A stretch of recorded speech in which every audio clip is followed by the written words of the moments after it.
Martedì la terra ha tremato ancora in Emilia-Romagna, ingoiando vite, case e capannoni. Un duro colpo per la regione emiliana che ha vissuto momenti drammatici.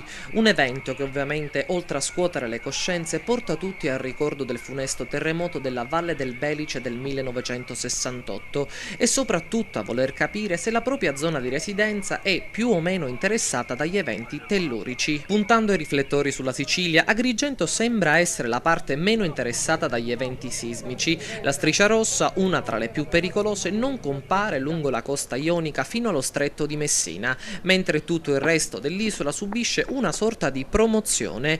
Le modifiche sensibili della mappa non sono state provocate da recenti movimenti tellurici, le cose non peggiorano né migliorano, ma il grado di allerta grazie all'updating è peggiorato, con l'eccezione di una piccola fascia che parte dalle coste alicatese ed entra nella provincia di Agrigento fino all'entroterra. Il resto dell'isola si trova per intero nella zona 2, che è segnata con il colore marrone, colore che indica la possibilità di terremoti abbastanza forti. È in corso una delicata operazione che viene condotta da maggiori esperti del settore, ovvero trasformare la mappa del pericolo in mappa del rischio, facendo prevalere in sintesi la scala Mercalli, quindi gli effetti, sulla scala Richter, ovvero l'energia sviluppata dall'evento tellurico.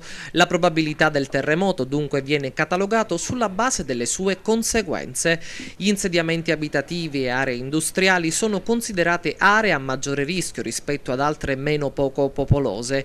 Questa classificazione segnala priorità diverse. Un terremoto di magnitudo molto alta in aree poco o per niente popolose riceve minori attenzioni di un sisma di minore entità atteso in area ad alta densità abitativa.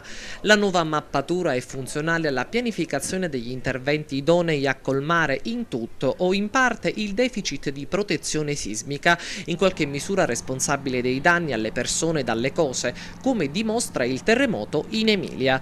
Tuttavia la mappatura non è affatto completa, lo sarà quando gli enti locali e soprattutto le regioni analizzeranno con scala minore il territorio.